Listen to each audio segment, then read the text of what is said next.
سږ کال د کندهار څخه 88,000 ټن انار بهرنیو هیوادو ته صادر شوي. د کندهار د سوداګرۍ او پانګونې خونې مسؤلین وایي له کندهار ولایته بهر ته د انارو صادرات پای ته رسیدلي چې په لړ کې د څه باندې 48 میلیون امریکایي ډالر په ارزښت 88,000 ټن انار بهر ته صادر شوي. په ورته وخت کې د کندهار کرهڼې ریاست مسؤلین وایي سږ کال کندهار کې پر 10,000 جریبه مځکه انار حاصل ورکړي چې د بې وخته بارانونو او وچکالۍ له امله نور کلونو ته حاصل یې کم دی. د کندهار انار د خوند او کیفیت له اړخه لومړی مقام لري. د هیواد داخل سربیره ګڼو بهرنیو هیوادو کې هم د کندهار انار ښه بازار لري چې هر کال له کندهار څخه زرګونه ټن انار بهرنیو هیوادو ته لیږل کیږي.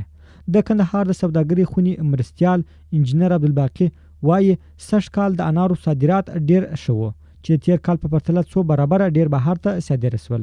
نوموړي وایي د انارو ډیره برخه پاکستان او هند او یو برخه روسیې ته صادر شوي دي. خوشبختانه باید وایو چې بیا هم زموږ انار تقریبا د تیر لسیزې څخه په دغه اندازه باندې نو صادر شوي چې مجموعاً موږ د انارو په دغه فصل کې د تیر میاشتې پورې موږ 8,000 600 او 25 ټنه انار ششکال صادرات درلودل. همدارس د کندهار کرهڼې ریاست د کرنیزو چارو امیر مولوي شمس الرحمن موسی بیا سږ کال د کندهار په مختلفو ولسوالیو کې 10,000 جریبه مځکه باندې د انارو د حاصل خبر ورکوي چې له مدرکه 1,62,000 ټنه د انار حاصل لاسته راغلی.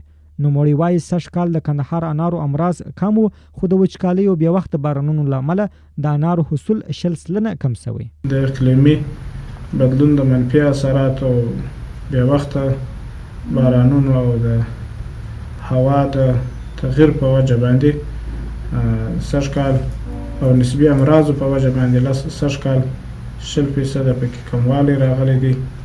نو ویلی سو چې امراضو له نګاه څخه د تیر په پرتله امراض کم وه خو د سیلابونو او د اقلیم د بدلون یعنی د هوا د تغییر په وجه باندې